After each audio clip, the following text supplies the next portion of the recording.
70,000 years ago, humanity almost vanished. Before we begin, close your eyes. Take a slow breath in and out. Let the weight of the day dissolve. Tonight, we are going on a journey, not forward into the future, but deep into the past. Further back than any history book you have ever read. Further back than the pyramids, further back than ancient Rome, further back even than the first human cities. We are going to a time 70,000 years ago, when the entire human race, every single man, woman, and child alive on Earth, was reduced to a group so small, that modern scientists struggle to believe we survived at all. This is not a myth. This is not a legend. This is real, and the evidence is buried in your own DNA. So breathe slowly, let your body sink into the bed, and let me take you back, to the edge of extinction. The world before the crisis, estimated time, approximately 15 minutes. Africa, 100,000 years ago. Imagine you are standing on the edge of a vast African savanna. The sky is enormous above you, deeper blue than anything you have ever seen, because there is no pollution, no smog, no city lights.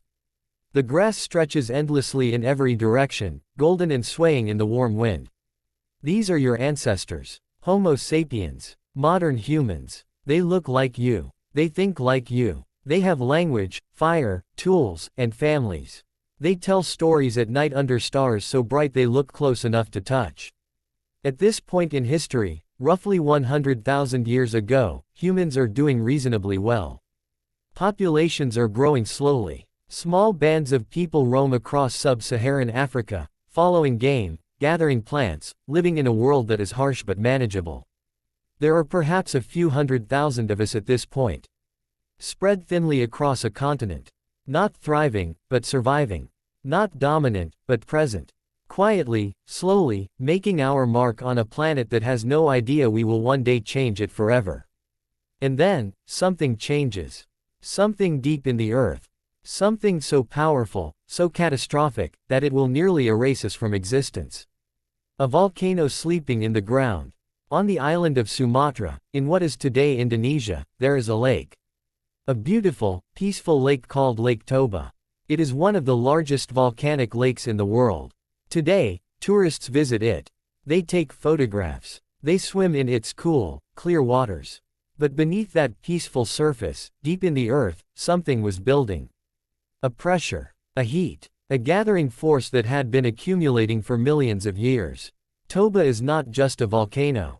It is a supervolcano. A category of geological event so rare, so enormous, that most people have never even heard of them. A supervolcano does not just erupt like the volcanoes in pictures. It does not just send a stream of lava down a mountain. A supervolcano explodes. It collapses entire regions of the Earth's crust into itself. It sends billions of tons of ash and sulfur gas into the atmosphere. It darkens the sky. It changes the climate of the entire planet. And 74,000 years ago, give or take a few thousand years, Toba woke up. The eruption. The day the sky turned dark. Picture the morning it began. You are a human in Africa. You have woken up as usual. The sky is bright. The birds are calling. Children are laughing near the fire. And then, far to the east, a sound. Not thunder. Not an animal. Something deeper. Something that vibrates in your chest before you even hear it with your ears. The Toba supervolcano erupted with a force that scientists estimate was 10,000 times more powerful than Mount St. Helens. It released somewhere between 2,700 and 7,000 cubic kilometers of material into the atmosphere. To put that in context, that is enough ash to bury the entire United States in a layer. Many feet deep. The eruption lasted for weeks. Perhaps months. And the ash did not just fall nearby. It rose into the stratosphere, the upper layers of the atmosphere, and spread. Across Asia. Across the Middle East. Across Africa. Across the world. Evidence of Toba's ash has been found in India, in the seabeds of the Indian Ocean, in ice cores from Greenland. A single eruption, leaving its fingerprint across the entire planet. The long winter. Here is what happens when billions of tons of sulfur dioxide enter the upper atmosphere. It reflects sunlight. It blocks the sun's warmth from reaching the surface of the Earth. The planet cools. Rapidly. dramatically. Scientists call this a volcanic winter. And the Toba eruption is believed to have caused one of the most severe volcanic winters in human history. Global temperatures may have dropped by somewhere between 3 and 16 degrees Celsius. For years, perhaps for a decade or more. Think about what that means. Not just a cold summer. Not just a bad harvest season. A sustained drop in global temperature that fundamentally changed the world your ancestors lived in. The grasslands began to shrink. The forests contracted. The animals your ancestors depended on for food became harder to find. Plants that once grew abundantly stopped producing. Water sources dried up or froze. And the darkness. The pale, filtered, cold light of a sun hidden behind a veil of ash.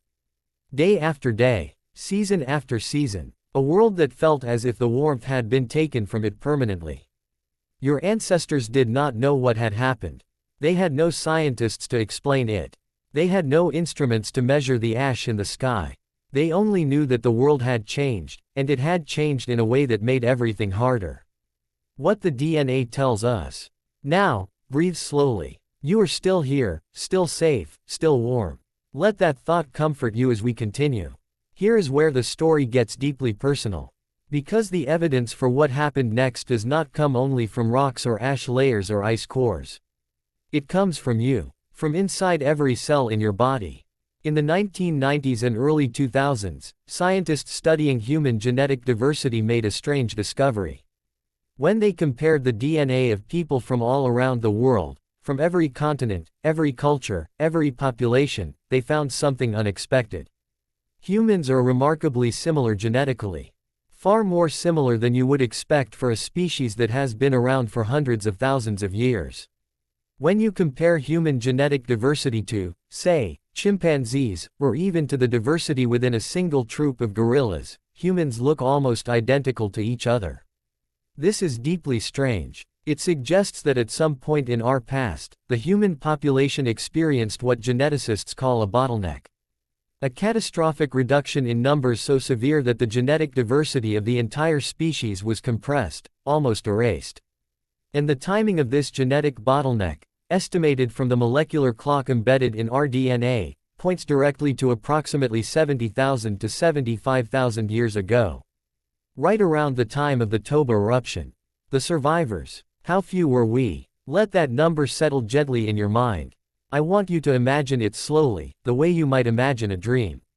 Some scientists believe the human population may have dropped to as few as 10,000 individuals. Others suggest it may have been even lower, perhaps a few thousand breeding adults. The most widely cited estimate is somewhere between 10,000 and 30,000 total humans surviving on the entire planet.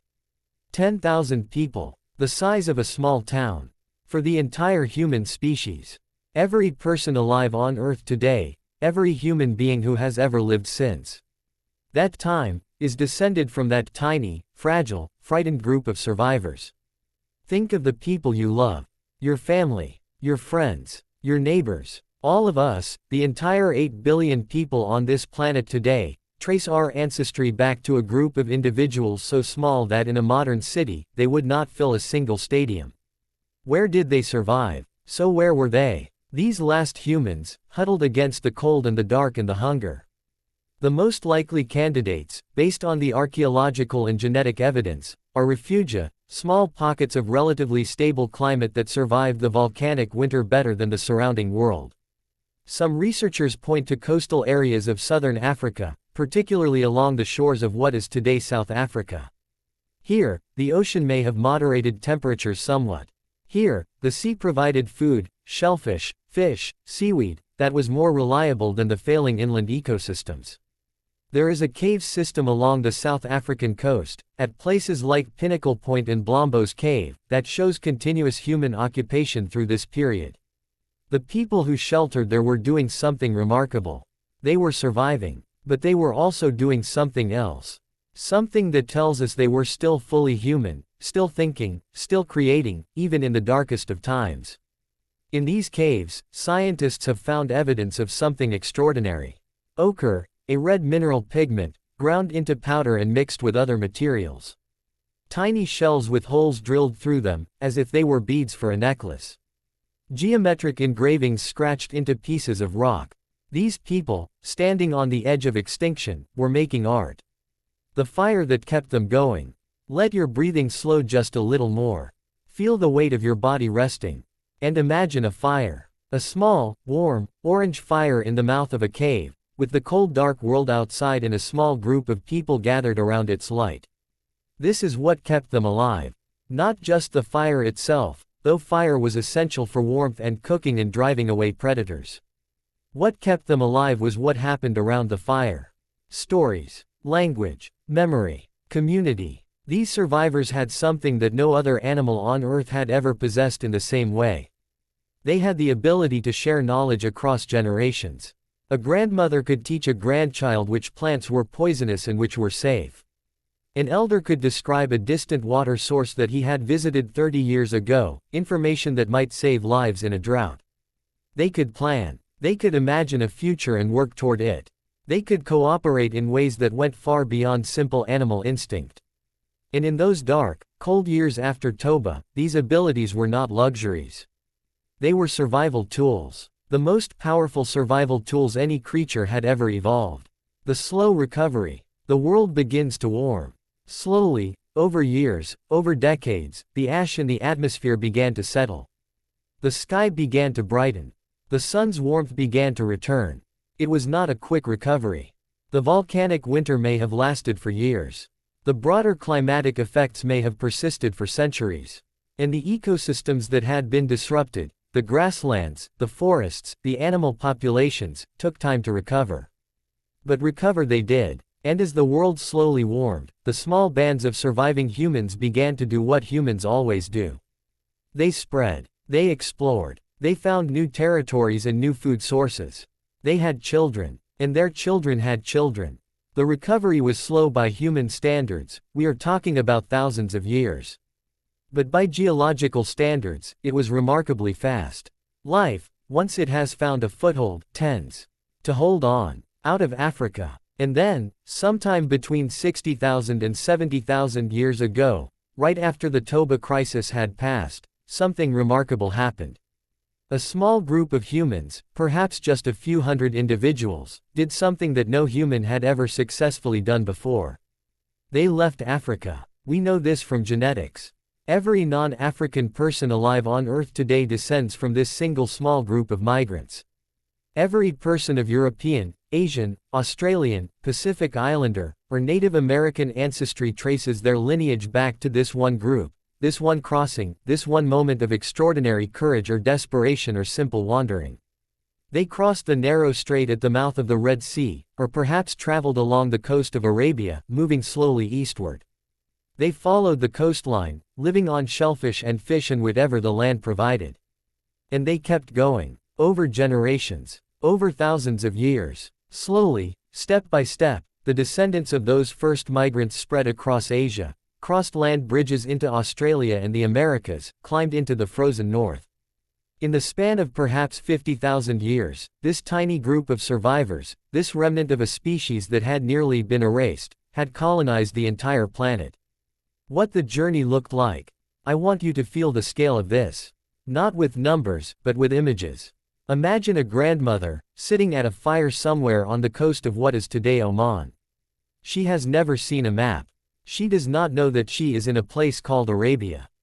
She does not know that she is part of a migration that will shape the entire future of the human species. She only knows that the tribe has been moving east for as long as anyone can remember.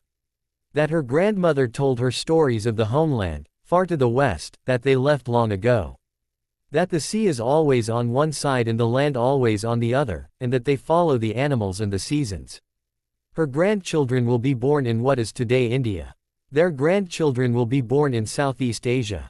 And many thousands of years later, the descendants of her descendants will be standing on the beaches of Australia, or the shores of the Pacific, or the frozen plains of Siberia, looking out at new horizons. This is your family history. This is everyone's family history. What it means for us today. The inheritance we all share. Let your body feel heavy and warm and safe. You are here. You made it. Humanity made it. Because of the bottleneck, because of that catastrophic reduction in our population 70,000 years ago, Every human being on Earth today is extraordinarily closely related to every other human being. Scientists sometimes put it this way: you are more closely related to a stranger on the other side of the world than two chimpanzees living in the same forest or related to each other. The differences between human populations, the variations in skin color, in facial features, in height and build, were almost entirely superficial. Adaptations to local climates that evolved over the last 60,000 years or so. Beneath those surface differences, our DNA is nearly identical. We are all, in the deepest biological sense, one family. The children of the same small group of survivors, who huddled around fires in African caves while the world grew cold and dark around them. The resilience encoded in your cells. There is something else that Toba gave us. Something less obvious, but perhaps even more important. The individuals who survived the Toba crisis were not the strongest. They were not necessarily the fastest or the fiercest. They were the most adaptable, the most cooperative, the most capable of learning and changing and working together under impossible conditions. Because survival during the volcanic winter did not just require physical toughness. It required the ability to find new food sources when old ones disappeared. To share knowledge. To take care of the sick and the elderly even when resources were scarce. To maintain social bonds under extreme stress. The people who survived Toba had all of these qualities. And they passed those qualities down to you. When you feel afraid and you reach out to someone you love, that is Toba. When you feel the urge to help a stranger in need, that is Toba. When you sit around a fire or a dinner table or a campfire and feel a deep, wordless sense of safety and belonging, that is the ancient memory of survival encoded in your body. You carry the wisdom of survivors in every cell. Are we still at risk? Now, in the gentlest and most reassuring way, let me answer the question that might be quietly present in the back of your mind. Could something like Toba happen again? The honest answer is, yes, eventually, a supervolcanic eruption will happen again somewhere on Earth. Yellowstone in the United States is a supervolcano. So is the Campi Flegrei system in Italy. There are others. But the honest answer also includes this: the probability of such an eruption happening in any given human lifetime is extremely small. Scientists monitor these systems continuously. And even if one were to erupt, humanity today has something our ancestors 70,000 years ago did not have. We have knowledge. We have global communication. We have agriculture and food storage and the ability to distribute resources across the planet. We have science that can explain what is happening and help us respond. We are not helpless. We are not fragile in the way those ancient survivors were. We have built, over 70,000 years of learning and cooperation, a remarkable set of tools for facing the unknown. And we built those tools because our ancestors survived the worst. The long view. Time is a river. I want to take a moment now to help you feel the deep, slow passage of time. Not as something frightening, but as something vast and beautiful and quietly comforting. 70,000 years is hard to imagine. Let me try to help you feel it. If you stretched out 1 year into 1 millimeter, a tiny, almost invisible mark on a ruler, then 70,000 years would be 70 meters long. Longer than a tennis court. The entire length of human recorded history would be less than 5 meters. The entire Industrial Revolution would be barely a few millimeters. And yet the story we have been following tonight, the story of your ancestors, walking out of Africa, surviving the cold and the dark, spreading across the world, that story fits in 70 meters of time. Against the age of the Earth, 4.5 billion years, it is a heartbeat. And yet in that heartbeat, everything changed. The ones who came before. Let yourself drift a little now. Let the words become soft and distant, like sounds heard through water. In those 70,000 years, how many generations? A human generation is roughly 25 to 30 years. So 70,000 years means roughly 2,500 to 3,000 generations of human beings. 2,500 grandmothers standing in a line, each one holding the hand of the next, stretching all the way back to the caves of southern Africa. Every single one of them lived a full life. They felt joy and sorrow, hunger and satisfaction, love and loss. They told stories. They held their children close. They looked up at the night sky and wondered what was out there. And every single one of them survived long enough to have children who survived long enough to have children, all the way down through the generations, through ice ages and droughts and floods and wars and plagues, until eventually, improbably, miraculously, the chain of lives reached you. You are here because every single one of those people kept going. What the stars saw. On the night the Toba eruption began, somewhere far above the ash and the sulfur and the rising darkness, the stars continued to shine. They could not be seen from Earth that night, the sky was too full of ash and smoke. But they were there, as they always are. The same stars that your ancestors looked up at on clear nights before the eruption.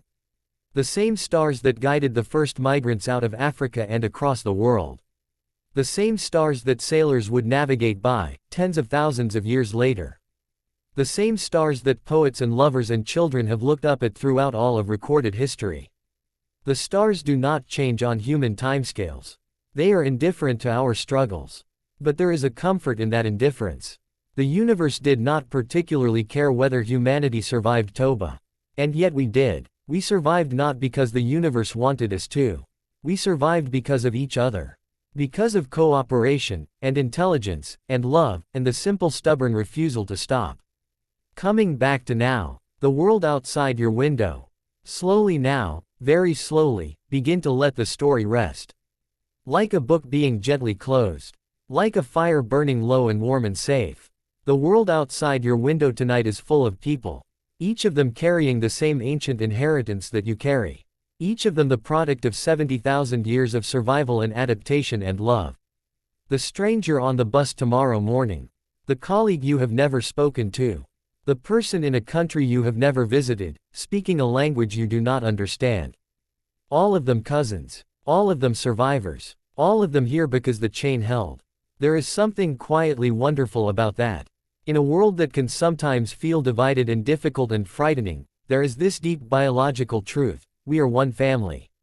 What survives? The ash from Toba settled long ago. The volcanic winter ended. The species recovered. And in the thousands of years since, humanity has gone on to build extraordinary things. Language and literature. Music that can make you cry without knowing why. Mathematics that describes the shape of the universe. Medicine that heals. Architecture that fills you with awe. Stories told around fires that have become stories told in books and films and podcasts and, yes, sleep narrations. None of it would exist if those few thousand people had not held on. If the chain had broken, at any point, in any generation, none of it would be here. You would not be here. But you are. And that is worth holding onto as you drift towards sleep tonight. The gift of sleep. Sleep itself is ancient. Every mammal sleeps. Every creature with a nervous system complex enough to need it has some version of rest. Your ancestors slept in those caves while the volcanic winter raged outside. They slept in the open on the beaches of the Indian Ocean as the first migrants made their way east. They slept under African stars and Asian stars and Australian stars. Sleep is not a luxury. It is a fundamental part of what we are. A time when the body repairs itself, when the brain consolidates what it has learned, when the mind wanders through the landscapes of dreams. And tonight, as you sleep, that ancient process continues. The same biology that kept your ancestors alive and healthy and sharp is at work in you right now. Healing, restoring, preparing you for another day. You are in safe hands. Your own biology is taking care of you. Drift now. Let the story settle like ash in still water. Let the images fade, the caves, the fire, the stars, the vast African grasslands, the slow migration across continents. You are here. You are safe. You are warm. Outside, the world continues its ancient turning.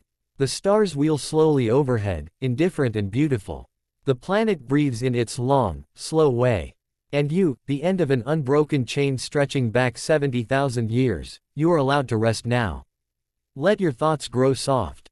Let your breathing slow. Let the darkness behind your eyes become comfortable and familiar, like an old room you know well. You made it. Humanity made it. And tonight, that is enough. Sleep well. Dream gently. And when you wake, carry with you the quiet knowledge that you are part of something ancient and remarkable and still, after everything, here.